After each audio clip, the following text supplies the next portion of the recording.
Hey everybody, this is Mike Bono from the North Andover Athletic Association, and you are listening to the Nightly News Podcast, the show that brings you inside the lines of North Andover High School athletics. Hi everyone, welcome to the Nightly News Podcast, sponsored by North Andover Athletic Association. This is Al Aperti. I'm here with my co-board member, Dave Brown. Hello, Hi, Dave. Al. How are you? Good. So typically, I think Mike Bono and I are the ones doing this, but Dave's filling in from Mike today, so we're glad to have Dave helping us out. And our guest for this podcast is Lisa Rassinen, North Andover Girls High School soccer coach. Hi, Lisa. Hi. Thank you both for having me today. As they said, I'm Lisa Rassinen, girls soccer coach at the high school. I started back working in North Andover in 2001. As the JV soccer coach, and then after Bud McCarthy retired, I became the varsity coach, and I also am now back in the youth program because I have a 6th and 7th grader playing travel. So for the last couple of years, I've also been helping out with North Andover youth soccer. So it's been a great experience for me. I grew up here, went to North Andover High, and then Merrimack. So my roots are strong in North Andover. I love teaching at the high school. I'm a math teacher there, so it's been a great experience for me, and I am continuing to enjoy it, and I look forward to every August when I get to come back and start a fresh season. So We had your dad in here for our first podcast, Bill Jensen. Yes. Tremendous guy. For those of you that maybe missed that podcast, the first one, Bill was one of the founders of the NAAA, the North Andover Athletic Association. And just not to go too far off into your dad, but to get people interested, hopefully to listen to that first podcast if they missed it, they were cutting all sports and activities from North Andover High School back in 1991, I want to say. That's when your dad got going with this, and a bunch of people got together and raised a ton of money to keep sports and extracurriculars going. So Lisa is townie for sure, through and through. And here we are 30 years later, still doing it, right? Still doing it, that's right. And your dad did mention you were an All-America at Merrimack. Yes, I was. What position did you play, Lisa? At Merrimack, I played outside defense mostly. Okay. I kind of got lucky. I had been looking. I played club soccer growing up, and it was kind of a different format back then. There weren't a lot of teams in Massachusetts, so I was really lucky to be able to play both for my town and for a club team. And as I was navigating high school, I wasn't sure I wanted to pursue college athletics. It did seem kind of like a daunting next step. And so I really focused on looking at schools that had the academics that I wanted. I actually went to school for athletic training and pre-physical therapy, and that I could potentially play soccer. And at the end of the day, Merrimack was a good fit for me academically, so I had reached out to Gabe Mahal, their coach, and said, can I walk on and try out? And he said, sure. And kind of that was how my story started. A older kid got hurt and had to sit out, and I got my opportunity as a freshman to get in there, and there were kind of was no looking back after that. But I always tell kids that are looking to play at the next level, really make sure you like the school and not just the soccer. Make sure it's kind of that whole package, because I think that's one of the reasons I had such a good experience. Sometimes I wish Merrimack was a little bit farther than North Andover, but I made great relationships there that I still have today, both athletically and just with my college roommates and people in the same field as me. So it was a good experience. I could certainly relate. I was a walk-on soccer player at Tufts University in the 70s, but it was a different world then. I mean, now at college level, it doesn't matter what division you're in. You're at it 12 months a year. Yeah, I got to go. Gabe got his 500th win on Sunday, and I was able to bring my girls. They were ball girls for the game, and it's crazy how big these programs have gotten and how talented these girls are, and the game has come so far. It's so fast. Like my kids are like, could you still play? I'm like, I don't know. It's pretty quick. It is impressive now when you go at all levels of soccer throughout the United States. The level of play has increased tremendously. Sure. Yeah. I mean, just the athleticism, men and women, it's unbelievable. Yep. Yeah. Anybody who's followed sports in town knows the success of the girls program has been phenomenal over the past 10, 15 years or so. Can you talk a little bit about maybe, your coaching style and what you're looking for in players, and, a little bit about that? Sure. So obviously, I've had a lot of soccer experience. I still play in a women's league. And so one of the things that I think is important is as the game has grown, because I still participate in the game, I still watch a lot of soccer, I'm able to kind of adapt what we've done. So I look for kids that are versatile. So right now in our soccer program, we have kids who play club soccer. not every kid, because I have kids who play basketball or lacrosse or great track athletes, but, honing in on those kids that can lead drills and really show kids, hey, here's how you do this. Here's the footwork that I was just doing. Here's how you can do it. So kind of leaning on my players over the last 10 or 12 years to help build up that program, because you do have kids who come in.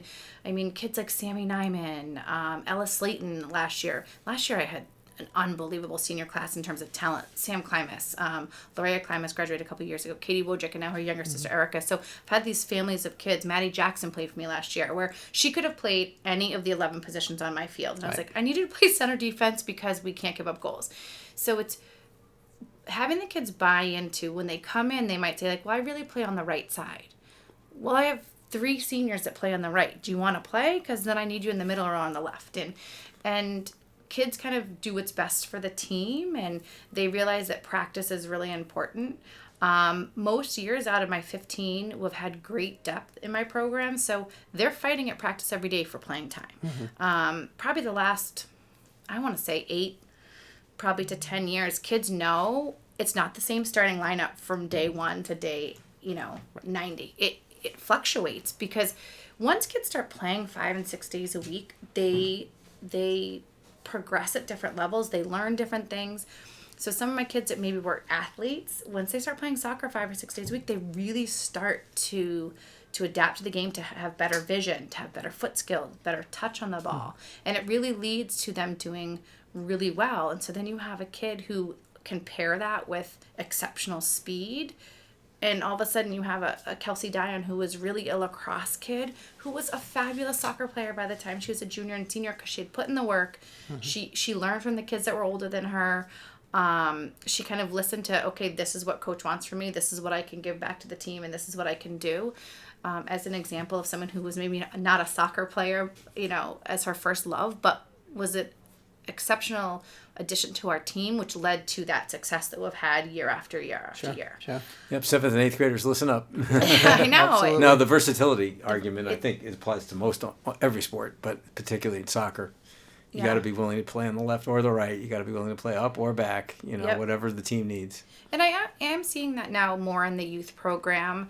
You have kids that 2nd grade, they're more natural scorers because they're the more aggressive kids in the field. And so, you're playing 6-on-6 by 3rd and 4th grade, and you want to have kids play every position. They have to rotate in goal, rotate at defense, rotate at offense. And then when they get to travel, the same thing. In their championship season, so really in the fall, giving kids the flexibility to rotate positions and try something that might be out of their comfort zone. Because if I'm a defender but I can learn to play offense, that helps me be a better defender, because I know what the offensive players are now thinking as they're trying to attack and I'm defending. So it's really understanding the game and increasing players' soccer IQ. We talk about that a lot at the high school level. That's another, I think, reason for our success is all of the coaches kind of on the same page and talking to the kids about, did you see this? Because if you didn't see it, it's okay, but I need you to watch for that, because if you see this, then this is probably the next thing that's going to happen, and you can start to anticipate. Yeah. My daughter played nothing but forward till the last game of 7th grade. And then she transitioned to goal. So she got put in goal, and they said, oh, you're not leaving. Well, that's one of the things, right? So we have a real goalie shortage right now. I mean, in our program this year, we have 2 seniors that play goal. We don't have a single junior that plays goalie. We have 1 sophomore who kind of transitioned. She played a little bit in youth, but goalie was not her main sport. So we talked with her a little bit at the end of the season, and she said, okay, she had some other injuries, and she said, okay, I'm going to go do some training this summer. I'll work on it. And then we have 2 freshmen coming in who only ever played part-time. So it's kind of that transition to having more kids exposed to it, because honestly, Allie Rodriguez is a great example. She went and played at Suffolk. She came in, she played center mid and goalie all through youth, center mid and goalie. And then as a sophomore, I said, you're not going to play at my level for the next couple years as a center mid. I don't need it, and you're not going to beat out this next kid. So what do you want to do? And she was, by her sophomore year, she goes, I'll be in goal. And she was unbelievable in that role. She's still playing. I reffed a game of hers last fall. Yeah. Last fall, yeah. So, and she's looking at me, and I'm looking at her. I'm like, yeah, she's an unbelievable kid. So it's giving kids some exposure to some things that maybe aren't as natural to them, and then all of a sudden they realize, oh, I'm actually pretty good defender. Or, oh, I'm actually a pretty good offensive player. Because you have all these defenders who have super strong clears. And then when you can hone that to be, hit a certain spot, like when they take free kicks, like most of my defenders are often my better set piece. Because leg strength? Yeah, leg strength. And then they can kind of hone it in on net. And, they score quite a few goals that way. Sure. What are the challenges? I think that, I wonder, I guess, is there a challenge with the club kids? Is there, they are their club coaches telling them, when this happens, I want you to do this, but you want them to do something else? Yeah, so I was just referencing that today, and I said the club game is different, right? So probably as I've coached, our strength as a team has gotten better. Again, the depth has gotten better, and so we can keep better possession. And the club game is about possession and then using that speed on the outside. And so we do that a lot. So probably our style is a little bit closer to some club programs because we have so many kids who play. Right. So that there's that transition. But I will say some years, we'll rotate and if another team is playing a 4-4-2 with only 2 forwards, we'll only go with 3 in the back, and we'll really push the envelope by kind of getting almost 3 center mids so one can play a little bit higher and really keep that possession through the middle. And it's tricky to learn, but we'll practice it, and it's not always perfect. The first year I tried to play a flat back 4, we played Marblehead and we lost 5-1. I was like, okay, maybe this group isn't ready. This group doesn't have the dynamic together. The last few years it's worked wonderfully. Last year we had to switch a little bit. Some games we played flat back 4, times we played a sweeper stopper, depending on our competition and if I could move that third or that fourth defender up. But we talk about it. We talk about our opponents. There's more technical stuff we talk about on how to defend, like how Central Catholic plays or how Andover plays. Right. Because we have in our league, you play a Bill Recca, they are athletic and they're tough and they're aggressive. And we have to play differently against them. Right. It's much less like the finesse of club. It's very physical. And, so depending on the opponent, and the kids really respond to that. We talk about it and they're able to kind of fluctuate what they're doing and okay, I got to play the ball quicker today, or today I can have some more possession. And we've found a lot of success with that. Sure. I want to take that another step though, because it happens in lots of sports now where, if kids are playing a club program and their high school program, and you have to kind of remind them, this is where you are, and this is, for better or worse, this is how I want to do it. This is my strategy. It's my team. And you have to kind of remind them, I'm guessing you have to remind them, hey, this is where you are now. And you have to do it the way we want to do it, right? Yeah, for sure. I mean, and we have kids who play for all different club teams who have all different strategies. I want to say probably my first big awakening to some of what I felt like I had to do as a coach was Sammy Nyman, who's still playing in college, doing awesome at GW. She went to Brooks as a freshman and came back, and I had talked with some of the kids and they were like, she's so good and she's at the next level. Will she play with us? And she came into preseason. I watched her. I was like, oh, her foot skills are really good. And I'm watching her and I'm thinking she's good, but I hear she's going to play in college at Division I. She's already been recruited, and I'm thinking. And our first scrimmage came, and she kind of just exploded on the field and brought all of her teammates in. When someone else was open, she gave up the ball. And I'm watching her, and I said, oh, at practice, she never wanted to embarrass anybody or show somebody else up. She really wanted to be a teammate. And so although at club, I think it is a little bit more cutthroat because every time they're out there, they have to do their best or someone else is going to get some playing time. She really helped her teammates get better, and it lifted our program. And Mary O'Connor was like that. Phenomenal. I mean, she was just unbelievable. She was captain as a junior on our team. She was team first with everything. I moved her position 3 or 4 times in a season because of injuries. I'm like, all right, today I need to do this, or can you do that, or and so you have these players, and I think it comes down to kind of my personality. I do expect a lot of them, but it's a family. Like, we're creating this little family, and if you want to play and you want us to be successful, you have to kind of buy into what it is. Good. Yeah. And I think on the girls it's a little bit different, but Ella Slayton last year, she probably could have had 30 goals. She had, I think, 17 or 18. when she had a goal or two already in a game and we had a 3-0 lead, she was distributing. She was getting her teammates involved. She was trying to build up their confidence. She was looking for, her teammates in every opportunity she had. So that kind of mindset, the high school season is their fun season. Right. The club season is their job. Because that's what's trying to get them to the college level where if you're That's a college a big athlete, difference from years that's ago. your job. Yeah. That's your job, right? So they get to, I think, for some of them, I think they kind of have a little bit more fun with the high school. Well, it's such a difference too, playing with the kid you've been playing with since they were 6. Yeah, it's just such a different That dynamic. community. Yeah, you have memories and you have friendships, and like you said, with club it is cutthroat a little bit. The kid that you might be playing against that kid in 3 months. Right. In high school games. Yeah, So. Big difference though from years ago. Yeah. Yeah, that's a more recent phenomenon. Yes. Right? Yeah. Yes. And again, I probably learned in my years of coaching, like, you don't wear club stuff to tryouts. Right. Like, everyone doesn't need to know that you are on the state team. Right. So you can wear North Andover gear. That's fine. And even if you want to wear, like, breakers or when, different women's, Professionally, not a team you're yeah, on. Yeah, Right. a team, not a team you're on. That's great. But you don't need to come in with your tryout shirt from the state team to show everybody that that's the level you're at, because I think that's kind of what breaks apart kids. Sure. When they look at that and they say, well, look at this kid I have to do one-on-one Sure. versus was on the state team this year and I have to compete against that. How's the candidate pool this year? You have you'll have 3 teams, full teams? We'll have 3 teams. Our numbers are a little bit down since COVID.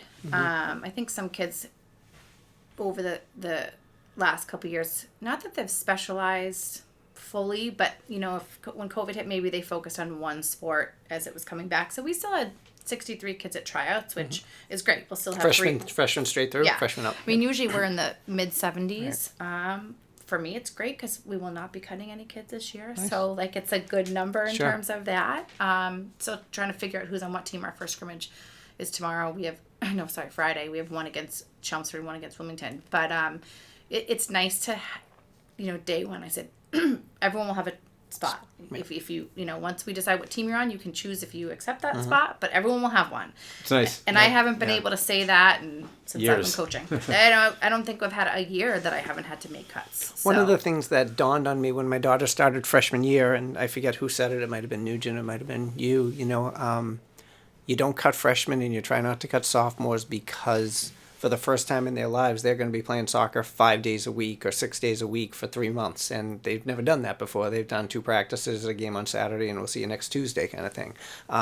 Who are the players? Like, I'm always interested in finding, who's that kid that came as a freshman that you just thought, yeah, they'll make the freshman team, but then all of a sudden 3 years later, they're still with you, whether they're a starter or a star or not. But who are a couple of kids that maybe stand out in that regard?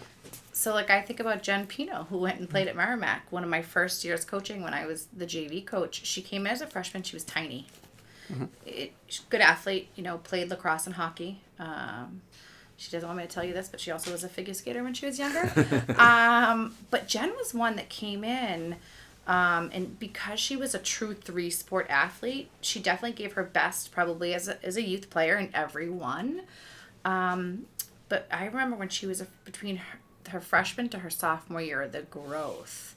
And then her sophomore season to the end of her sophomore season, I'm like, she's a star.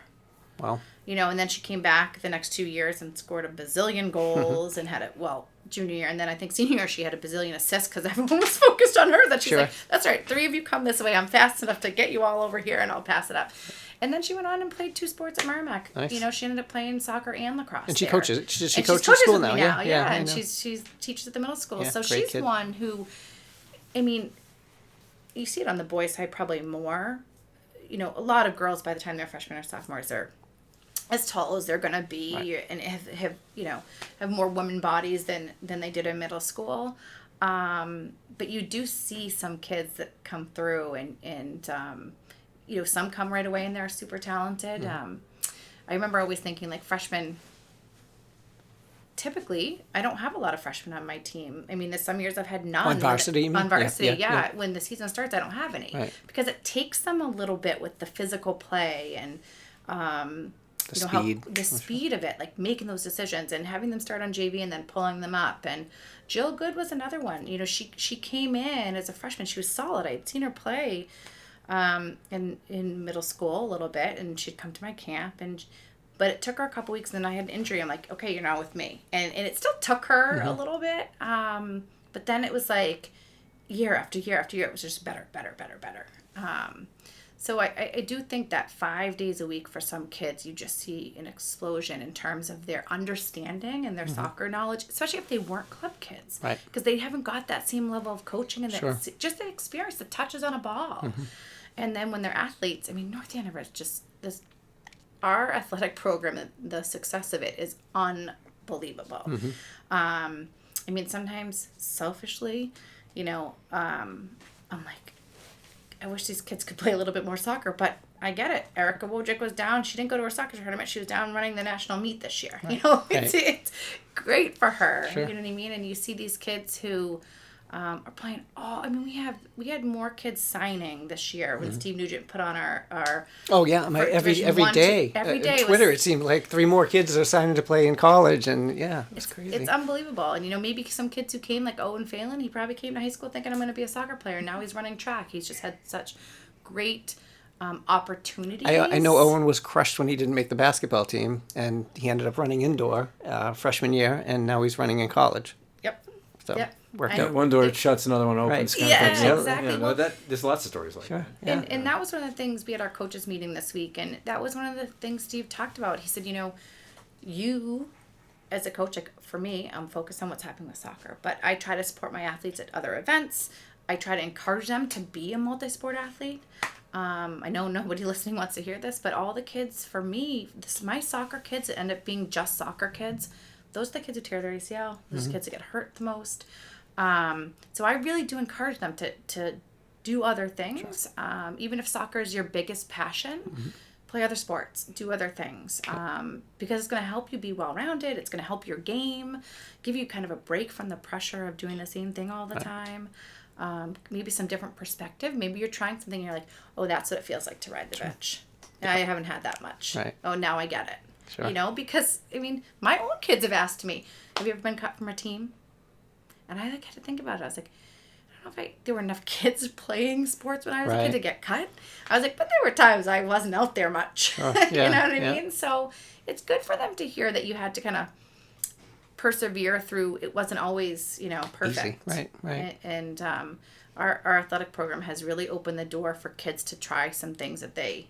Right. I mean, the number of sports we have now, like 3 levels of volleyball, 3 levels of field hockey in the fall, swimming in the fall. It's Boys awesome. volleyball, just we talked about earlier at a different podcast a few minutes ago. In the spring, it's awesome. Yeah. It really is awesome. I mean, even for me as a mom of 2 kids in town, my kids, even though volleyball is the same season as soccer, and right now my kids really enjoy soccer, they've done volleyball the last 2 years. Well, my little one only got to do 1 year, but they love it. Sure. That youth program is great. It's a short 8-week program, and it's giving them the opportunity to do different things and experience different things that they can do for their whole life. Right.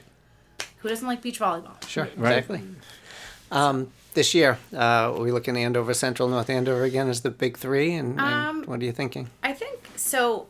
Yes. The Merrimack Valley Conference is a little tricky. So they look at strength of program when they decide Division 1, Division 2. So it's not based on population? So when we first joined the league, it was based on, so when Bud McCarthy's last year coaching, we had our first year into the league, it was strength of program, and we immediately went to the top. We had the Kufos twins. We had a really strong group, we had multiple girls that were playing in college the next year as seniors, and we had a I think maybe we came in second to Central or Andover at the time. Maybe Central, because I think they won the state champ this year. And then my second year, again, it rotated like every 2 years. They would make a decision. So, again, strength of program. And then midway through my last 14 years, we did Division 1 and 2. So we're smaller. By so school we were in population, division, right? We That's went back to population. population. So now we had to play... Drake Drake it twice, Yep. Tewksbury Tewksbury, twice. Actually, Billerica. Tewksbury's program's come a long way the last 10 years. And so it wasn't even close. Right. So we only got to play Central once and Andover once. And we still were competing. We would have won the large league that year. Sure. The first year we did that by population, we won the small, but we would have actually won the large. Right.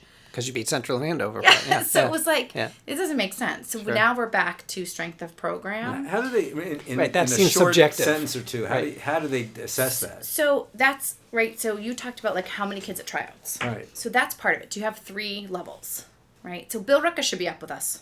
Right. Every year it's a dogfight with them. Every game I've ever seen you I play want Bill to say, Ricka. I had talked with their coach Tom Foley about this the last 2 years. I said you and Haverhill should be switching.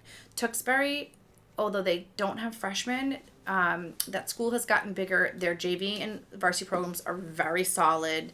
They're getting better in terms of their youth program. So probably in a year or two they'll have a freshman level. But Haverhill has actually been on the down. Mm-hmm. Like they should have swapped because Chelmsford had moved down because their program had been Sure. not as strong for a few years. So it's supposed to be every 2 years we kind of evaluate and they look at how many kids have you had at tryouts the last 2 years? What's your record? Did you make the tournament the last 2 years? Okay. And those type of things, and then they swap. Andover North and Andover Central will never move down. Who's the they? Is it, It's the athletic directors decide. So they have like a big meeting, a conference meeting. So they do it for every sport now too, because every you could sport. be a North Andover, a weaker sport could be in 2 in one sport, but I think Correct. most of them So- are in one. But Yes. so it's the AD. Correct. It's a group. It's the ADs of the conference that decide Correct. strength of program based on Exactly. those factors. Okay. Yeah, exactly. So like our softball team moved up a few years ago. I think Yeah. maybe when Jordan was and Talia, yeah, Oh yeah. sophomore, junior. Yeah. So they, whenever that, and now they've been up there, they've Yep. been doing great the last 5 or 6 years, but they ended up, after being down for a few years. Right. And that's the whole idea, right? So some programs that might have some natural fluctuation, you want to make sure that it's competitive all the time. Right. And there's certain sports where, basketball, you have one superstar that could carry you. You could have the best player in the league in basketball, and that's going to guarantee a winning season almost. You could have the best player in the league in soccer, but if they don't have the supporting cast, it's probably not going to have the effect. And what the problem with that is that you run into a scenario where if the last year, 2 years, or even 3 years is a big factor, that can change rapidly on you, right? You graduate 10 seniors, and now they're starting saying fresh. you For should be sure. you should be up here, but you're really not. Yeah, right? so I think that's kind of what happened with the last couple of years. Bill Ricka has been really strong again after having several years of struggling. And on the opposite, Haverhill was really strong for a few years. They had a lot of soccer kids, and now they Graduated and they've gone the other way. yeah. So that's why, in my opinion, I like that they reevaluate every 2 years to try to, because we have to try to keep it even. We play, Lawrence is still playing on a varsity schedule. I really wish that they would change for girls soccer to a JV schedule because I think it would be more competitive. That's what they end up doing. We bring our JV kids and that's who they play because that's more fair. It's more equitable with the exposure that they have. You gain nothing winning 11-0 against Lawrence. It Right. doesn't help either team. But then, they have to, last year they had to play Bill Ricka twice because Bill Ricka was in the lower group. And I'm thinking, this is tough, it's tough go for them to have to face that team twice. Yeah. So it's not a perfect system. We could go back to you play everybody once, and then you can choose to play someone twice. So I can't remember if we did that for a 2-year cycle. There was a little bit where you played Central twice, and then Yeah, so we had that when we went down to the lower. I actually chose to play them a second time as my non-league games, but we had to identify which was the league game versus the non-league game. Okay. You know what I mean? Sure. But and in the smaller school there was one less team. I think we were 5 and 6, and that's the other piece. Is like you have to break it up so that it's even. You can't have like 10 or yeah, right. You have to have 7 schools and 7, 4 in the 7 and 4, bottom right. because there's that minimum for the state level. I've got a completely sideways question here, but it just occurred to me, having been a coach the last 2 years in softball. Buses, oh my God, what a nightmare. Is that getting any better? We'll find We'll out. see. So we proactively switched to 5 and 6:30 games because for girls and boys soccer we can play in the stadium, and it has lights. So all of our home games will be 5 and 6:30. The kids, my kids are excited about it. That'll for me, help, I'm I like, guess. okay, it's Right. because then, Andover, we play at night. Central will play at night. So now I think when I look at our schedule, primarily out of 18 games, we have 15 at night. Right. And then I have 3 Saturday games that are 2 and 4. Again, so JV can play on that nicer surface. That is the benefit that they get to play on the turf because the middle school project isn't done yet. Our grass field, I mean, everyone's grass is in rough shape. Our grass field is not really playable yet. No. So the buses will be less of an issue if So later the starts. buses will be less of an issue because of the later starts. But then you have like Tewksbury, although they do have a brand new complex that has lights, but soccer doesn't play there. Yeah. Soccer plays on the high school field. So like last year we got there so late, JV never got to play. Right. Yeah. Because we were supposed to play at 3:30 and 5, and we got there at 5:15. Right. Because we only played one game. Right. Well, so hopefully that'll ease up. I know, though. It was really hard. It's been rough, especially at the JV and freshman levels. Because, you know, you're not getting picked up till 4:30. Right.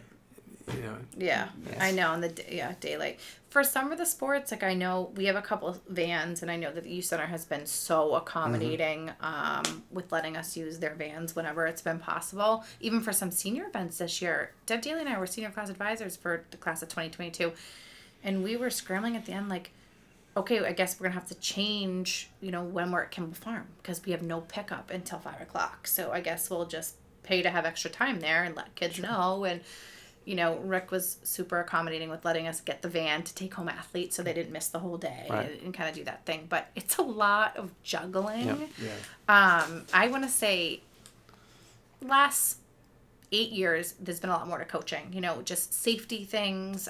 Concussions. Like just everything, right? So athletes are getting stronger. They're doing a lot more with like weight training by the time they get to high school. So with that, you do have, the collisions are harder and all of those things. Unfortunately for soccer, they're not letting players until U14 learn to head the ball. Well, I'm seeing a lot of kids who don't do it right when by the time they get to high school, and now they're trying to head a ball that's coming at them 40 miles an hour, and I'm like, okay, so I will do it this week. I will go through everything about how to position your body, meeting the ball, like the physics of meeting the ball. Don't let it just hit you. You have to actually hit it. You know, and like that. I go through all of those safety things because kids are now coming in and their neck isn't strong enough for heading and all that. And then you add in all the COVID precautions, right? 2 years ago. And then this last year now of the busing. And it's like the stuff that keeps getting put on the coach's plate to try to manage. Yeah. That's why I'm so excited that I've had Deb Daly as my varsity assistant. I don't know how our programs would be successful without having varsity assistants. Right. Steve and I have been really working at how we can, manage that with the structure of the athletic department, and we're, making strides to work that out. But when you are managing more than 50 kids in any program at the high school, it's hard to do that with just 3 adults. Sure. And then when you have 60 kids or 70 kids or 80 kids, and again, even for tryouts, when we've had 78 the last couple of years, how do you manage that with 3 people? Right. So I've been lucky that all of my coaches are former North Andover, Deb Daly, her maiden name is D'Alessandro. Her mom also helped with the start of the NAAA. That's right. Caitlin Enright is a North Andover grad, and Jen Pino. So I'm lucky that they know the system. They know the culture. They all played college sports. Yeah. Right. So we have that benefit talking with kids about our own experiences, even though 20 years ago it was a little bit different than it is now. Last question from me, Lisa. Yeah. Speak to the 6th or 7th grader that wants to play soccer in high school. What do you think? What advice would you give them? Come watch us. Watch the game. Watch us. Watch the college game. Watch the professional game. Get excited about the opportunity to be that next player that's on my field. Put in the work when maybe your friends aren't. The more you can touch a ball now, every Tuesday you have practice. Well, what are you doing on Wednesday, Thursday, and Friday? And the more touches you can get, even at home, juggle, whatever it is, that's helping you get better and more prepared. But that one of the biggest things I would say to a 7th or 8th grader, 4th or 5th grader, watch some soccer. Because I think there's so much to be learned about the game by seeing it. And saying like, oh, I would have never made that pass. Because that was one of the strengths of our team the last couple of years. I mean, we just it was beautiful. Like they just moved the ball. So they had good field vision. They had great field vision. And I think part of it is our U.S. women's soccer team has done so well that a lot of my kids really started watching, not just the U.S. team, but then the players that they liked, they started watching them play In at the the Major professional League, league. right. Yeah, Yep. and even my own kids are now starting to watch the game, and we've been to the Revs game, and they watch, and they're like, these guys are unbelievable. So it's just watching some soccer. Please come to our games. Absolutely. Well, and you said it before, versatility. I heard that, Yeah. and that's Yeah, really yeah. important. I think for those 7th and 8th graders, don't get hung up on one spot. On just one spot, you know, Yeah. put yourself out there, and if you think you like goalie, keep at it, because Great. that's a position we definitely need. All right. Well, you heard it, everybody. Listen up. Yeah. You're getting good advice here. Thank you, Lisa. Thank you guys for Thank you having very me. I much. appreciate it. Yeah, it's been a pleasure.